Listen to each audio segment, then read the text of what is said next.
বন্ধুরা, আমার চ্যানেলে সকল পুরনো এবং নতুন বন্ধুদের জানাই স্বাগত। আজ আমি আপনাদের জন্য নিয়ে এসেছি ম্যাঙ্গো চিকেন কারির রেসিপি। এটা আমি কাঁচা আম দিয়ে বানিয়েছি, খেতে অসাধারণ হয়। আশা করছি আজকের রেসিপিটা আপনাদের মন জয় করতে পারবে। রান্নাটা করার জন্য প্রথমেই আমার যেটা লাগছে, একটা কাঁচা আম। আমরা সবাই জানি আম ভীষণ উপকারী একটি ফল। প্রথমে আমটাকে আমি দুটুকরো আকারে কেটে নিয়ে অর্ধেকটা খোসা ছাড়িয়ে ছোট ছোট পিস করেছি, আর অর্ধেকটা খোসা না ছাড়িয়ে এইভাবে লম্বা লম্বা টুকরো করে নিয়েছি।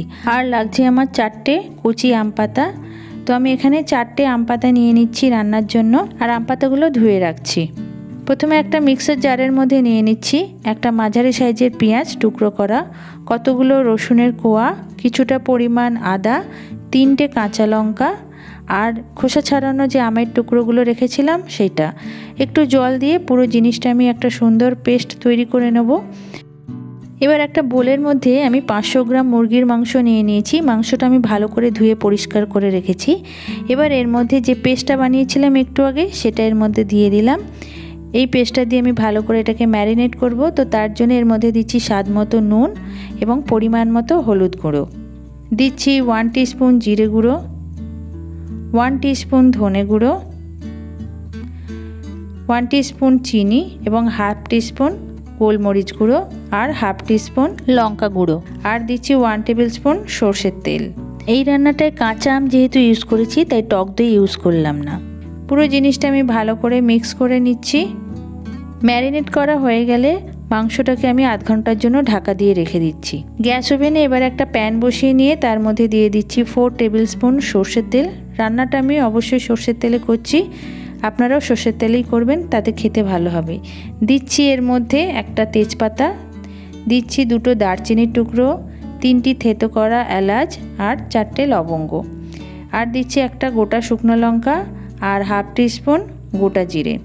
এই সমস্ত জিনিসটা আমি ফোড়ন হিসাবে ইউজ করেছি। তেলের মধ্যে একটু নাড়াচাড়া করা হয়ে গেলে এর মধ্যে আমি 3টে মাঝারি সাইজের পেঁয়াজ কুচিয়ে রেখেছিলাম, সেটা দিয়ে দিলাম। পেঁয়াজগুলো আমি হালকা ব্রাউন কালার অবধি ভেজে নেব। পেঁয়াজগুলো যাতে একটু তাড়াতাড়ি নরম হয়, তার জন্য এটাকে 2 মিনিটের জন্য ঢাকা দিয়ে রাখলাম। 2 মিনিট বাদে ঢাকনা খুলে নিয়েছি। দেখতেই পাচ্ছেন পেঁয়াজগুলো অনেকটা নরম হয়ে গেছে এবং হালকা হালকা বাদামি কালার এসে গেছে। এবার এই অবস্থায় এর মধ্যে দিয়ে দিচ্ছি 1 teaspoon Kashmiri red chilli powder. Red chilli powder আমার মাংসটাতে খুব সুন্দর একটা কালার নিয়ে আসবে। এবার এর মধ্যে আমি দিয়ে দিচ্ছি ম্যারিনেট করা মাংসের পিসগুলো এক এক করে। পুরো মাংসটা দেয়া হয়ে গেলে ওপর থেকে গ্রেভিটাও দিয়ে দিলাম মশলার। এবার ভালো করে মাংসটা আমি কষিয়ে নেব। তার জন্য এটাকে ভালো করে মিক্স করতে হবে কড়াইয়ের মধ্যে। যেহেতু ভাজা পেঁয়াজগুলো আছে, তার সাথে মাংসটা ভালো করে মিক্স করা হয়ে গেলে এটাকে জাস্ট 5 মিনিটের জন্য লো ফ্লেমে আমি ঢাকা দিয়ে রেখেছিলাম। দেখুন, লো ফ্লেমে রাখার জন্য মাংস থেকে যথেষ্ট পরিমাণে জল বেরিয়েছে। এই জলটার মধ্যেই মাংসটা আমার কষানো হয়ে যাবে। একটু নাড়াচাড়া করে নিচ্ছি। এবার এর মধ্যে অ্যাড করছি 4টে ধুয়ে রাখা আম পাতা, যেটা কাঁচি দিয়ে আমি পিস করে দিলাম। আপনারা চাইলে আরও ছোট পিস আকারে আম পাতাগুলো দিতে পারেন। আম পাতা দিলে এই মাংসের মধ্যে একটা সুন্দর ফ্লেভার আসবে আমের। পুরো জিনিসটা ভালো করে আমি মিক্স করে একটু নাড়াচাড়া করে নিচ্ছি। আবারও ঢাকা দিয়ে দিচ্ছি 5 মিনিটের জন্য। এই সময়ও গ্যাসের ফ্লেমটা আমার লোতেই আছে। 5 মিনিট বাদে আমি ঢাকনা খুলে নিয়েছি। দেখুন, মাংস থেকে তেল সুন্দরভাবে ছেড়ে গেছে, অর্থাৎ মাংসটা ভালো করে আমার কষানো হয়ে গেছে। আর একটু নাড়াচাড়া করে এর মধ্যে আমি এবার অ্যাড করছি পরিমাণ মতো 1 কাপ জল। বন্ধুরা, জলের পরিমাণটা আপনারা চাইলে আর একটু বেশি বা কম দিতে পারেন। দিচ্ছি স্বাদ মতো নুন। আমি আগেও নুন দিয়েছি, তাই অল্প পরিমাণে নুন দিলাম। পুরো জিনিসটা ভালো করে নাড়াচাড়া করে মিক্স করে এবার এটাকে ঢাকা দিয়ে দিচ্ছি 10 মিনিটের জন্য। 10 মিনিট মিডিয়াম লো ফ্লেমে এটা ফুটছে। 10 মিনিট বাদে আমি ঢাকনা খুলে নিয়ে এর মধ্যে হাফ টিস্পুন গরম মশলা পাউডার অ্যাড করলাম, আর কাঁচা আমের টুকরোগুলো এক এক করে আমি এর মধ্যে দিয়ে দিচ্ছি। যে 3টে কাঁচা লঙ্কা আমি এখানে ধুয়ে রেখেছিলাম, সেটাও দিয়ে দিলাম।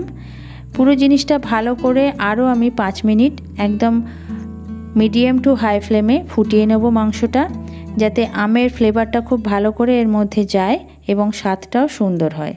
বন্ধুরা, রান্নাটার শেষ পর্যায়ে গিয়ে তবেই আমের টুকরোগুলো দিতে হবে। আগে দিয়ে দিলে কিন্তু রান্নাটা টক হয়ে যাবে। আপনারা দেখতেই পাচ্ছেন গ্রেভিটা কত সুন্দর হয়েছে। গ্রেভির কালারটাও যেমন সুন্দর হয়েছে এবং গ্রেভির যে ঘনত্বটা সেটাও সুন্দরভাবে হয়েছে। এবার গ্যাসটা অফ করে এটাকে আরও আমি 15 মিনিট দমে রেখে দিলাম। 15 মিনিট বাদে আমি ঢাকনা খুলে নিচ্ছি মাংসের। আমার ম্যাঙ্গো চিকেন তৈরি হয়ে গেছে। বন্ধুরা, এই রান্নাটা খেতে যেমন সুন্দর হয় তেমনি করাটাও ভীষণই সহজ। আর এখন তো আমের সিজন চলছে, যে কেউ বাড়িতে যে কোনো সময় আপনাদের ইচ্ছে মতো করে নিতে পারবেন।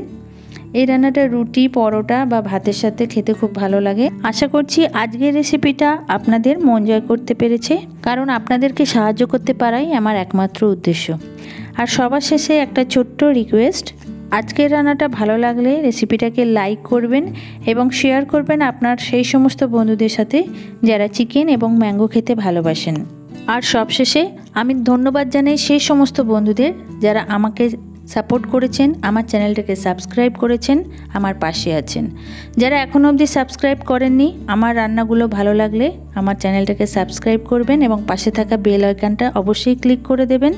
তাহলে আজকের মতো বিদায় নিচ্ছি, আবার দেখা হচ্ছে নেক্সট উইক সুন্দর কোনো রেসিপির সাথে। সবাই ভালো থাকবেন, সুস্থ থাকবেন। ধন্যবাদ।